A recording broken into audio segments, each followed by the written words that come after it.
Welcome to the Father on Purpose podcast, featuring author and ministry leader Kent Evans and business executive and military veteran Lawson Brown. This is a show for you, Dad. You want to be a godly and intentional father. Unfortunately, you've turned to these two knuckleheads for help. Let us know how that works out for you. Before we begin, remember this: you are not a father on accident. So go be a father on purpose. Please welcome your hosts, Kent and Lawson. Hello, fellow fathers on purpose out there. Hope you guys are doing great. Do you have kids that are in sports? Do you perhaps think that they might go pro? And since the odds, according to the NCAA statistics, shows that 0.08% of high schoolers actually become professional athletes, are you using sports to cultivate their character or just improve their game? You know, athletics of many kinds are great for our kids and fun family activities. As dads, our interests vary, but the why behind our desired outcomes for our kids matters most. And that's what we're going to talk about today. So we have a very special guest. I've been waiting on this day. We have a good friend of Kent's, Pat Combs, with us. And Kent, I've heard you talk for years about Pat. And today I finally get to meet him. So welcome, Pat. And Kent, I'll turn it over to you. Well, Lawson, on the back end of that dream-killing introduction where you just told all these dads their kid is probably not going to go pro. That's right. We at least have on today's call an exception to that rule. I know. One of the 0.08% of guys who did actually go pro. Pat Combs and I met maybe 6 years ago now, through a mutual friend, another pro baseball player, Paul Bird. Paul and Pat pitched together in the major leagues. Pat was an All-American standout at Baylor, both academically and athletically. He's been inducted into the Baylor University Hall of Fame. He's an Olympic gold medalist, a former Major League Baseball pitcher. In fact, he's one of only 2 Major League Baseball players in the history of the game to move all the way from single A ball up to the major leagues in the exact same rookie season. And so what I'd love to do is welcome our good friend, Pat Combs. Pat, thanks for joining us today, buddy. Oh, thank you, Kent. Lawson, great to be with you guys. Thanks for the invitation to join you. Do you mind, Pat, since we're talking mostly to dads through this podcast, give us kind of your dad resume, so to speak. How many kids you have? What are their life stages? Tell us a little bit about your family. Oh, man. Well, thank you for asking, Kent. It's actually an easy question for me because I was the perfect dad. So if you're looking for... Yes. Finally, yes, we finally found one, and it's not me. Yeah. Thank God for a relationship with Jesus, because otherwise there's no telling how my kids would have turned out. But no, it's, Ken, I think it's easy for me to say a lot of things now because we're on the other side of a lot of things fathers do, obviously, when their kids are younger. You know, my boys now are 29, 27, 25. So it's given me the opportunity to look back and for Christina and I to look back and say, what are some things that we felt like we did really well as parents, and where did we really mess this up, right? So, and I think that's, for us as older parents, it's a reflection of the things that we felt like our kids benefited from. And now we get to see that played out. You know, there is some fruit that goes with some great parenting skills, and some of the things we learned from our parents and our grandparents that we passed down to them. There were some things that we wanted to do different. And I'll tell you that tracing it back to when my first season in professional baseball was when I came to Christ. I came to know Jesus as my Savior, as my Lord, and that totally redirected everything in my life from that point on. And had that not happened, I can honestly tell you our kids, I think, would have turned out much different. So today for us as parents, it's great to reflect back and say, yeah, these were some things that really worked well, but here's some things I want to tell parents about that maybe we could have done better, and hopefully will benefit them. Tell us, Pat, how did your faith begin? What's the origin story? Yeah, Lawson, I was probably a pretty typical kid involved in sports when I was young. I got involved in baseball through Little League and then played football, played basketball, played, the top three as we looked at back when we were kids. And so I did it all the way through high school. And, but about my sophomore year in high school, I started to kind of separate a little bit in terms of talent and being able to throw a baseball pretty hard, left-handed, which helped. And so from that point, my life focus was on sports and trying to be the best athlete, trying to be the best student I could be. I didn't grow up in a Christian home. My mom was divorced early after she had my sister and I. We moved down to the Houston area to be closer to her parents, my grandparents. And so they were of Catholic upbringing, but we just didn't attend church. And so, if you'd asked me back then, what does it mean to be a Christian? I would just say, well, I think I do more good things than bad. And I think I'm in pretty good shape there. So that radical redirection for me happened my first year in pro ball. I'm going to a baseball chapel meeting because Mike Schmidt, the all-star third baseman for the Phillies, invited me. And I thought, well, I guess this is something I need to do because the Hall of Famers telling me to go do it. So I ended up at a chapel meeting that morning, and there was a Jewish Christian pastor from Clearwater, Florida, that preached a message out of the book of John. And there were so many things that my life just reflected based upon his life of growing up in a religious home, but not knowing who Jesus Christ was. And so at the end of that devotion, he prayed and asked if you wanted to receive Christ, that today's the day to do it. And I prayed that morning. He also asked us to raise our hands if we prayed to receive Jesus. And I raised my hand, and he approached me afterwards and said, I'd love to get together with you and talk about what this decision means. And so for the next 6 weeks, Steve Kreloff, pastor at Clearwater Christian Bible Church, took me through a Navigator study series. I did one a week for 6 weeks and really cemented my decision. Wow. That's awesome. What a great story. You mentioned, Pat, as you were talking, that you and Christina reflect a bit on some things that you probably did well, and you might do it again if you could redo your whole fatherhood experience. Similarly, I think sometimes we err on the side of just beating ourselves up and going, well, I'm horrible and I would never do it again and I'm awful. And I think we don't share enough of our encouragement, man. There are some things we do right occasionally. And so I think it's worth mentioning. I'd love to know, what were some of those things where you guys look back and go, man, if we could do it over again, we'd probably do those again. And maybe what are one or two things that you guys look back and go, we might have fouled that one off. Like if we could have that pitch over, what would we do a little differently? Yeah, I'll start with the things that we could have done different. And I'm going to just talk first person here. I mean, I think the very first thing that comes to mind was at times not honoring my wife and not doing that well in front of my kids at times. Just the way I spoke to her, with either it was a sharp tone or disagreeing with her and putting her down in front of my sons. That just that gets to me even thinking about it today. And I think one of the greatest things we did was learning about the love of Christ, the love that our Heavenly Father has for us, and then how we want to model that, and how as a father, I'm totally imperfect in coming to my kids for forgiveness, asking for forgiveness from my wife in front of my kids. Just learning those things, I think, are the basics to our faith, but knowing that as dads, we're just not going to execute that well all the time. And so those are those things that really, as I look back, stirred my heart that, there were some things I wish I could have done different. Now, my sons would tell you that me modeling some of those behaviors of asking for forgiveness, of praying with them, of discipling them, loving them unconditionally, those were all the things that really mattered to them. And those are the things they remember.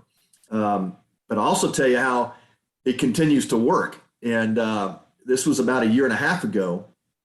During COVID, all the craziness that went on there, but my wife and I think, got a little stir crazy and just not talking to each other appropriately at times. And so some of those things that even, you would tell God, I'm going to do this different for the rest of my life. I'll never dishonor my wife. Well, how imperfect that is, right? And then all those broken promises we have. But But I'll never forget walking the back door. My middle son greeted me and said, "Hey, Pops, we need to go out back on the porch. Connor and Carson and Casey and I want to talk with you." And I'm like, "Okay." And so we go back and sit on the back porch. This is a year and a half ago, Kent. And my son's calling me out on how I was speaking to Christina and not speaking to her with an appropriate tone and dishonoring her with my talk. And so even as an older dad, to think back that I developed such a relationship with my sons and gave them permission to call me out when I screwed things up, and to sit there that evening and to hear them say, "Dad, you're better than that. You need to be the leader." Wow. And blaming stuff on her, and they're saying, no, that's not how it's going to work, Dad. Wow. Oh my goodness. And so that, to me, those are like turning point, milestone moments in my life that listen, I was ticked that night. I was like, got kicked in the gut. Here, my grown sons are telling me, "You got to be better than that. You've got to honor God with how you treat Mom. And this is not going in a direction that's going to end well for you, Dad." Wow. I mean, to have grown sons call me out, and I'm so thankful for that. I'm so thankful I've got strong boys that become men that are not afraid to confront their dad and hold them accountable, even still to this day.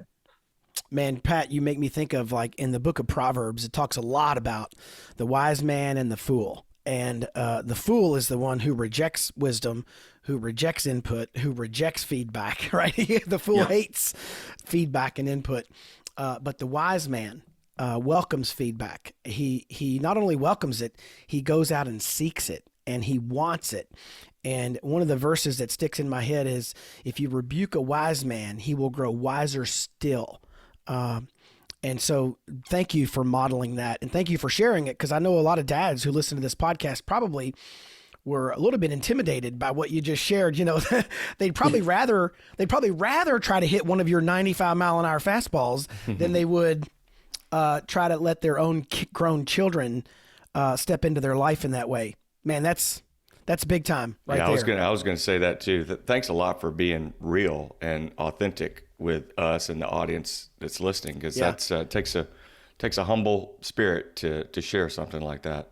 Yeah, thanks, Lawson. Well, I've always thought feedback is the breakfast of champions. If you're not getting it, you're probably not growing, right?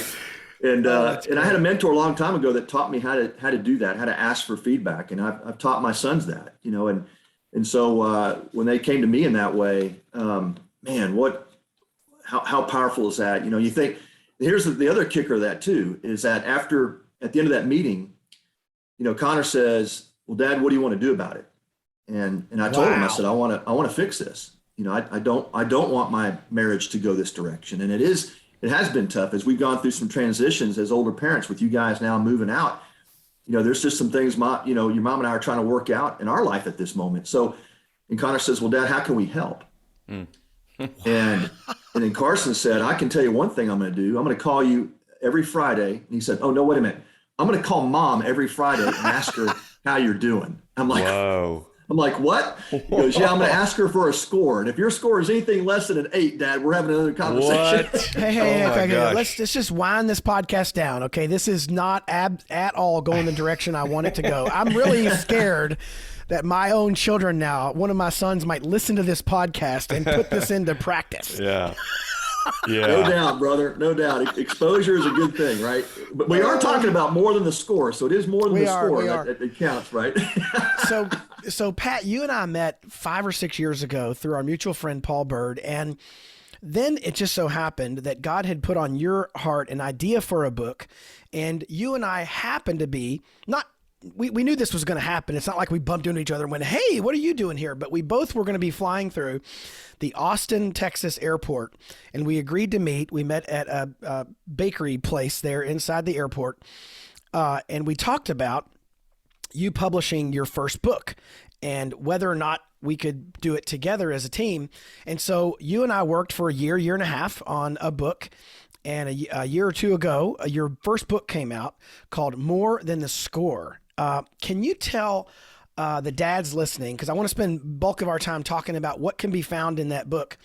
Can you tell the dads listening, what were some of the things going through your mind about why you wanted to write that book and what you hoped it would do in the lives of parents.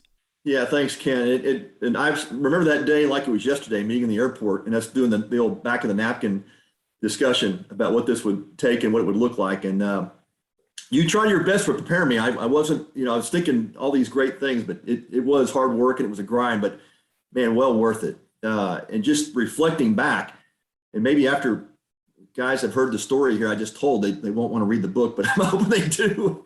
I think it's the catalyst for me. It was going through this youth sports thing with our three sons. And my oldest son was a hockey player, baseball player. My middle son and younger son were more football, baseball, played a little basketball in high school as well. But going through the whole Little League, All-Stars, select ball, select hockey, travel hockey. I mean, all the things we got to experience with our kids. I mean, just had, just a world of experiences. And now on the other side of that, I'm still coaching youth select baseball and just getting the questions from parents. And I love the questions that parents have. And mainly focused on how do we negotiate through all this craziness with the schedules and the money and the travel. And I mean, we're trying to get our kids looks from college coaches and scouts and playing on the right select teams and finding the right coaches and playing in the right leagues. It's just a ton of questions that parents have. And the game has changed so much since I was a kid.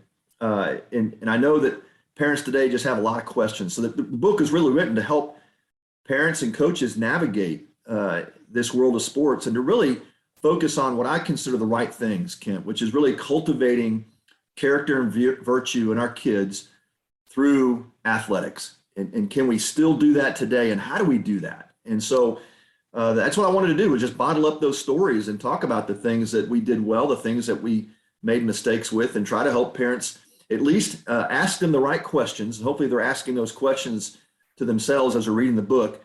And then get just a few coaching tips that they can hopefully as takeaways as to how to negotiate through all this. There's a lot that goes with that. I'm thinking about the guys that are out there listening, and they have kids at whatever age, boys, girls, doing anything from swim and gymnastics and dance to baseball and football. I think your book applies broadly. It's not just about, the path that you took. In your tee up for the book, you talked about, I love the name, More Than the Score. Like, that sums up exactly what you're trying to get across. Sports are great. They can be fantastic. They can be fun family activities and character building. If you focus on more than the score, on winning at all costs. In fact, it says the win at all costs paradigm, replace that with a growth mindset. Talk about that, the growth mindset. You mentioned also feedback is the breakfast of champions. It may be a little bit harder to swallow coming from our own kids like yours. That made my heart skip. But a growth mindset, getting beyond the score. Talk about that. Yeah, Lawson. It really, the growth mindset, it starts with the right perspective, and asking ourselves the question, what's more important? Our kids becoming great athletes and winning a bunch of ball games and winning tournaments and getting medals and plastic trophies. Is that what we're shooting for? Or is there something more than that? And of course, parents that come from a faith perspective, absolutely it's more than that. But there's traps. We can get trapped as parents really easily and quickly because we focus on the wrong things. And to me, it's always keeping that right perspective and having, I think one of the most important things I did was I developed relationships with some other strong men that were sharing those same experiences. Our kids were in sports together.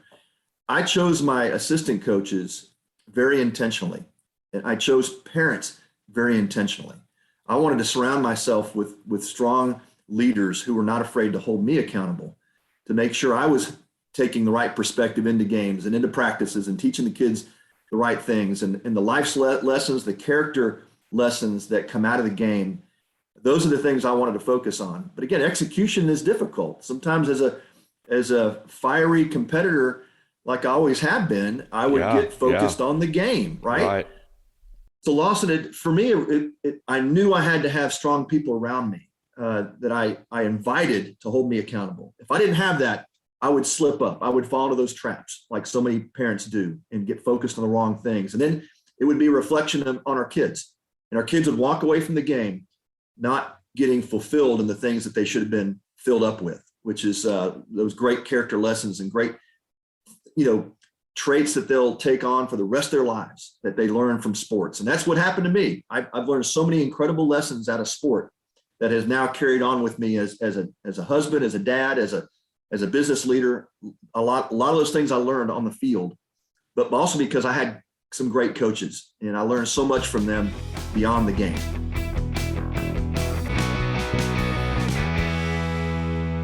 Hey, Dad, do you wrestle with anger?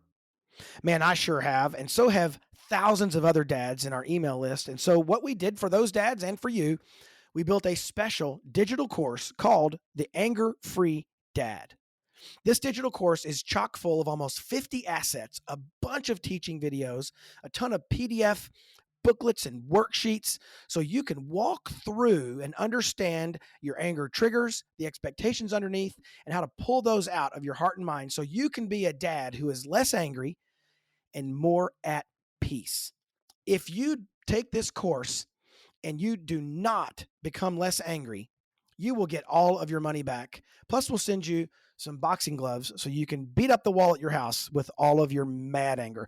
Dad, come take the Anger-Free Dad course today at manhoodjourney.org/anger-free-dad. That's manhoodjourney.org/anger-free-dad.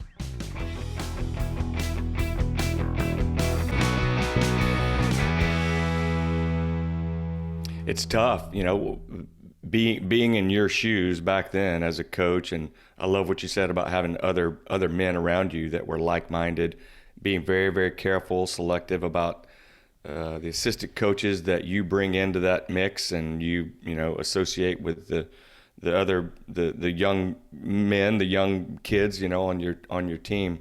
So important, that to put up there in front of them the right model. Today versus back then, what do you see as the challenges in youth sports today for the dads out there? Yeah, I think one of the greatest challenges is really looking at your kids with the right viewpoints. And so many dads get caught up in trying to live those dreams that maybe some were fulfilled, some were unfulfilled, but trying to live out those dreams in their kids. It's hard not to, it's, they're into sports. They see it on TV. That's what, it's a big pull, it's hard to fight that, I'm sure. It is. Yeah. And I've run into plenty of dads. I mean, they look up to me because I played Major League Baseball. I had a chance to do that. And even still, I would always ask my wife to keep me accountable to not putting that kind of pressure on my kids. And keeping those expectations where they needed to be. And I think that's one of the biggest challenges for us as dads. And so, again, it goes back to that growth mindset of, and asking myself the question, what did I want from the game for my kids? What was I after? What outcomes did I desire? And if it always was going back to the scoreboard, Lawson, I consider that a loss. Right. So the conversations with my kids after games and, during practices, after practices was about, hey, how did we behave today? How did we do? Right. How did we treat the umpire today? And did you honor your teammates? Right. So Pat, let's say you had a friend named Kent Evans, and let's say, just for the sake of argument, Kent Evans once got a yellow card as a coach in rec soccer at a church league. I mean, for the sake of argument, let's just pretend for a moment that happened because he was arguing with the ref over offside calls. If you had a friend named Ken Evans, and if Ken Evans got a yellow card at a church league, griping about the calls the refs were making, what do you say to Ken Evans after the game? I'm just hypothetically speaking. Well, first thing I'd say is, Ken, it's okay. You're not going to hell. Thank God for God's grace.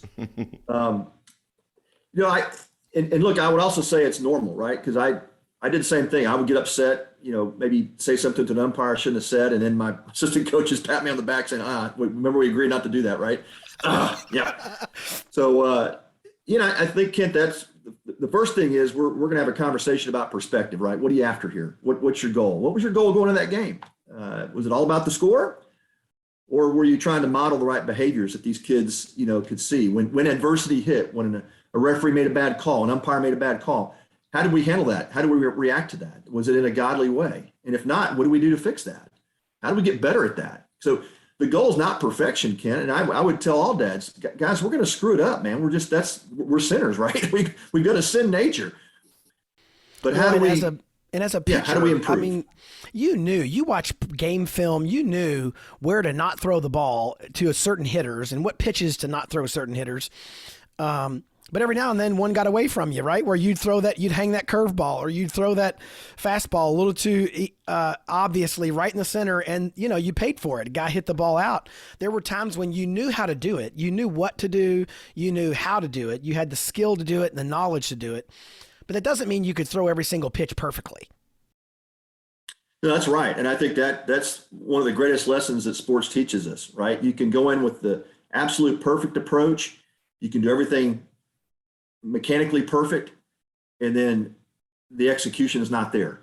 And so I think that's where we're, from the standpoint of a great athletes learn how to overcome that. They learn that their life is not defined by the pitch that gets away and by the hitter that hits the home run or by the interception you throw. That's what great athletes have to learn. They have to learn how to overcome that. As coaches, we have to learn to expect that. Right? Our kids aren't going to perfectly execute things. So why are we after perfection? But are we after the ability to teach them how to overcome that adversity, how to quickly move on from a bad play or a bad pitch? That's the key. That's the key to life, right? I mean, we're all going to make mistakes in life. It's not the guys that make the mistakes or the gals that make the mistakes. It's how quickly can they recover and move forward. And to me, that's some of the greatest lessons in sports we can ever teach our kids or allow them to go through. So we talked about that, Kent. When our kids were young, I wanted them to experience adversity. I wanted them to fail because it was them learning how to overcome those failures that was going to stick with them the rest of their lives. Wow, man, Totally. That's a great, and Lawson and I talk with dads all the time. And, I'll kind of map this over to the dad world. We're going to make mistakes probably daily as a dad, at least weekly, right? At least weekly. I can think of a mistake I make pretty much every week about something. Yeah. And really, if I'm a little more careful and observant, I can find some I make every day. I'm too sharp on that. I'm too angry about that.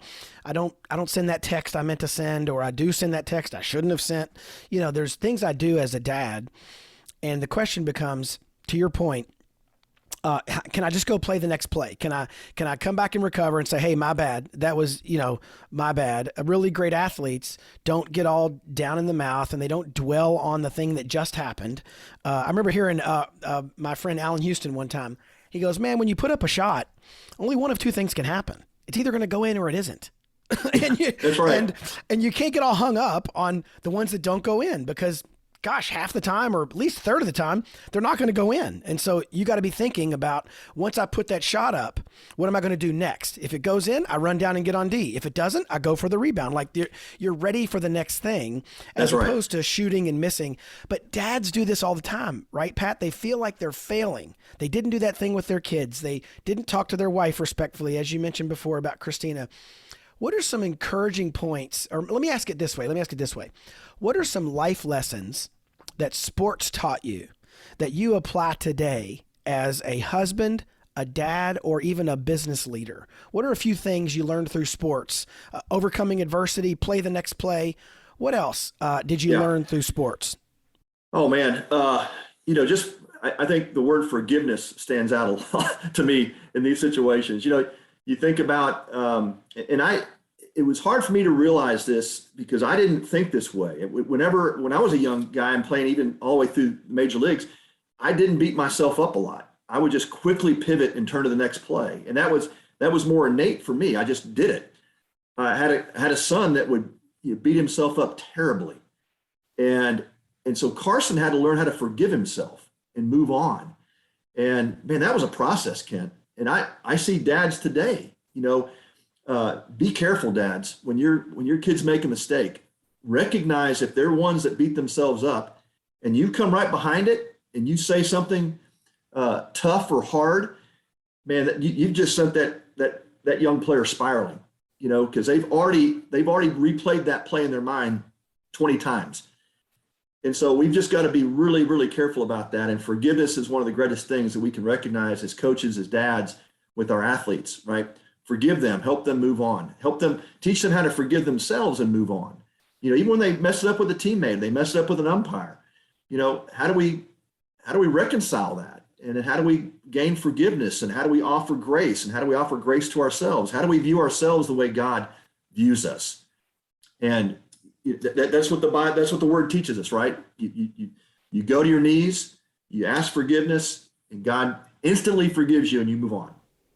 So important. I love something else you said. I don't want us to miss it. That like a debriefing after the game, and you can call someone out for a good thing they did. Maybe they were very respectful to the umpire, like right. You said. These little things that you do as a dad or as the father coach, or even like in my case, my girls were into dance and theater and some other stuff, and I was present, but I had zero ability to do any coaching, but I was there, and we would debrief after and talk about things. And the rides home were always interesting and kind of cool conversations. Talk about harvesting from this environment, as you are planting seeds within the minds of our children who are into sports, and you're along there with them. What does that mean to you? How do you explain the benefits of planting seeds and then reaping that harvest? Oh man, God, this is we could talk for hours on this one, Lawson. It's good stuff, man. I think the planting of the seeds goes back to the perspective that Christina and I had as parents. We looked at our kids as divinely appointed missionaries, and when they were on the field, me as a coach, her as a mom in the stands, our kids in the dugouts, we wanted to plant the seeds of what God was teaching us biblically. We wanted people to draw closer to Him. We wanted people to recognize that we were followers of Jesus, and that our behaviors would be reflective of that. And to me, those were the seeds that we wanted to plant. And we wanted to keep the perspective that all of this that we're doing here is temporal, right? We want our focus and our eyes to be on the eternal. And so that's what we tried to teach our kids. We tried to help them to have that perspective, is that God has given us this platform of sport to be missionaries. And how can we draw others? How can we draw our teammates, umpires, officials? How can we draw people closer to Him by how we're behaving on the field? Yeah, and I think a side effect of being in sports too is they learn to be good teammates, and character development through encouraging others that may be better than you at something. Made a better play that you had messed up. You missed the ball and they caught it and had your back, or whatever. Just being a good teammate is a phenomenal life lesson that I think sports particularly is the place to develop that, and so planting those seeds of you as the dad, kids coming off the field. If you've noticed your kid out there encouraged someone else for doing better than they did, man, reinforce that. What kind of examples of good seed planting and good parenting or coaching kind of stick out when you think back over all these years? What are some of the stories that really kind of pop out to you in your memory as we're talking about that? Yeah, Lawson, I mean, immediately think just the power of prayer, and praying with the kids. And every team that I coached, I would ask the parents for permission, and I never had a parent turn us down. I said, I want to pray with the kids before the game, after the game. We want to honor God at everything we do. Are you okay with that? Parents never turned me down, no matter if they were of different faith persuasion or not. They just loved that kids could come together and be teammates in that way, and that coaches would lead in that way. And so I think those were some of the most powerful seeds of just praying with the kids. And then, I think just like as we talked about earlier in our conversation about when I would make mistakes, asking the kids for forgiveness, and we would talk after the game. I would always ask the question, guys, what did we do well today? What do we need to improve on? What did your coach do well? What do you want me to get better at? And I loved asking those questions, even to kids that were 8, 9, 10 years old. You'd love to hear some of the answers, right? Coach, when I struck out and you kind of looked at me funny, and I'm like, oh man, I'm so sorry. You know what? Next time you strike out, what do you want me to do? Coach, give me a high five. I just want to know that you still believe it. I mean, That's isn't awesome. that cool to hear kids say to a coach, to a parent, this is what I need from you. This is how I want to be supported. This is how I know you love me. And that to me, Lawson, was the greatest gift I could give the players that God entrusted to me, that they knew. Yeah, I love it. That I loved them. Love it. Man, if you had given me a high five every time I struck out, I'd have gotten a lot of high fives. There'd have been a lot of high fives coming Why does he my keep way. high-fiving that Golly, kid? That this kid stinks. Wow. Yeah.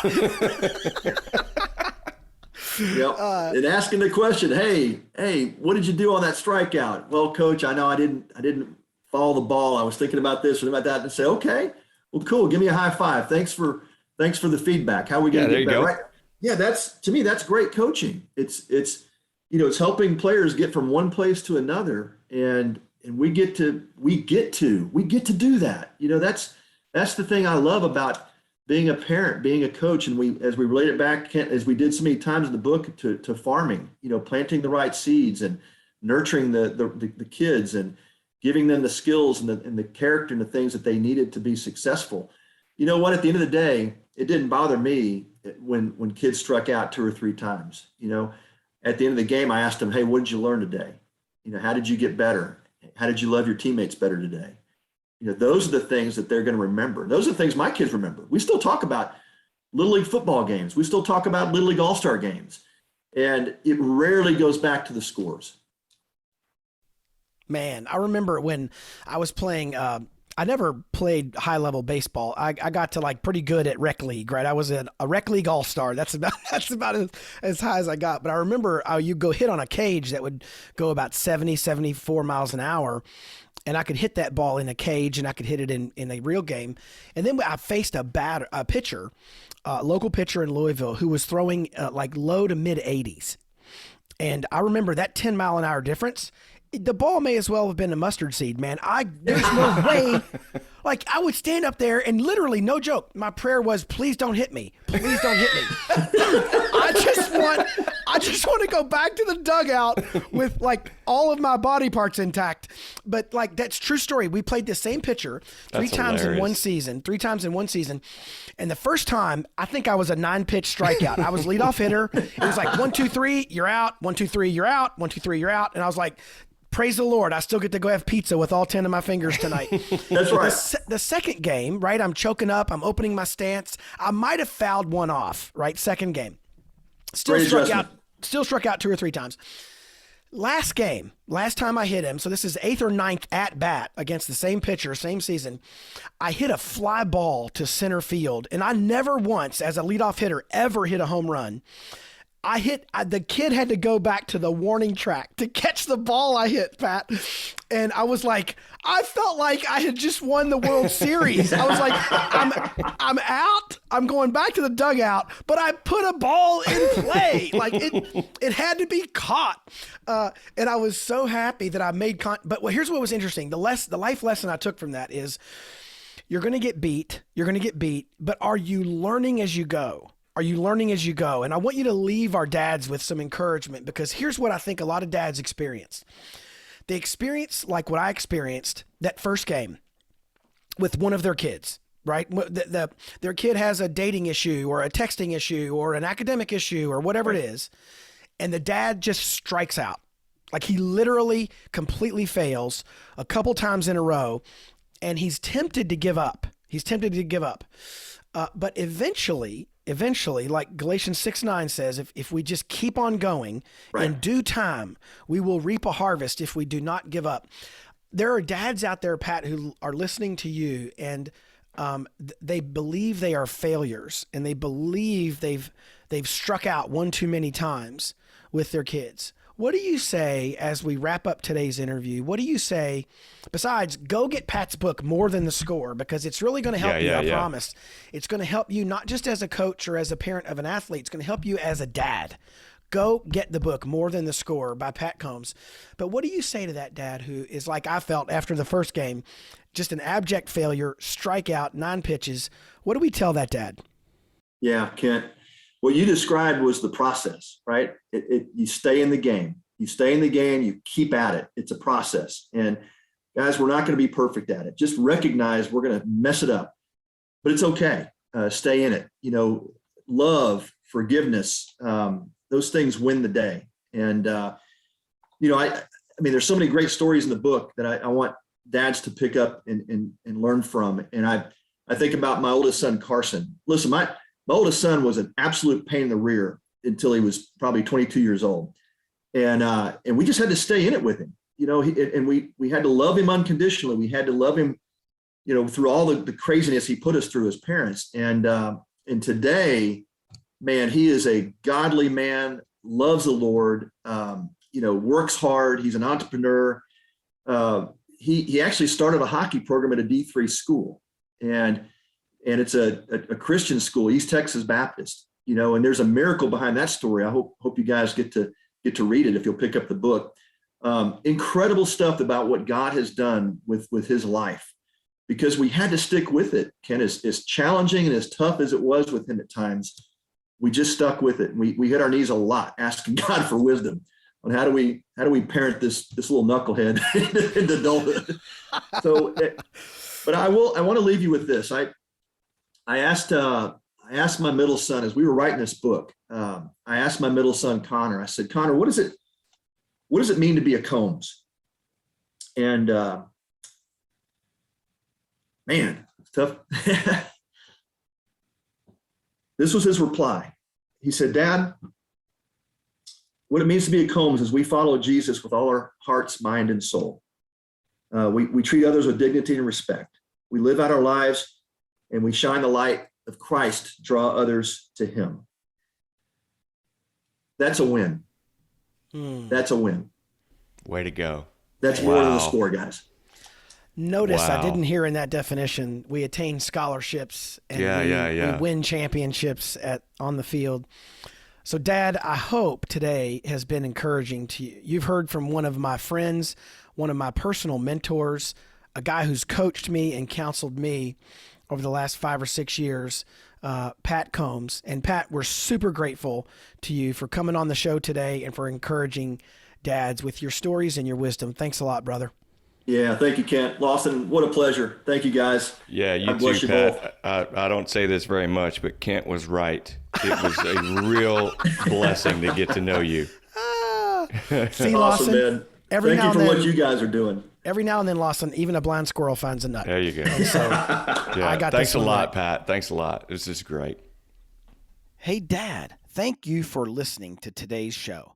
If you found this episode helpful, remember, you can get all the content and show notes at manhoodjourney.org/podcast. And if you really liked it, please consider doing 3 things. Number 1, share this podcast with someone. You can hit the share button in your app, wherever you listen to podcasts, or just call a person up and tell them to listen in. Number 2, subscribe to this podcast so you get episodes automatically. That helps us as well to help dads find the show. You can do that through your favorite listening app, whatever that is. And finally, review this podcast. Leave us a review, good or bad, wherever you listen. Those reviews also help other dads find the show. You can always learn more about what we're up to at manhoodjourney.org or fatheronpurpose.org. We will see you next week. You've been dozing off to the Father on Purpose podcast featuring Kent Evans and Lawson Brown. Now, wake up. Head over to fatheronpurpose.org for more tools that can help you be a godly, intentional, and not completely horrible dad. Remember, you are not a father on accident, so go be a father on purpose.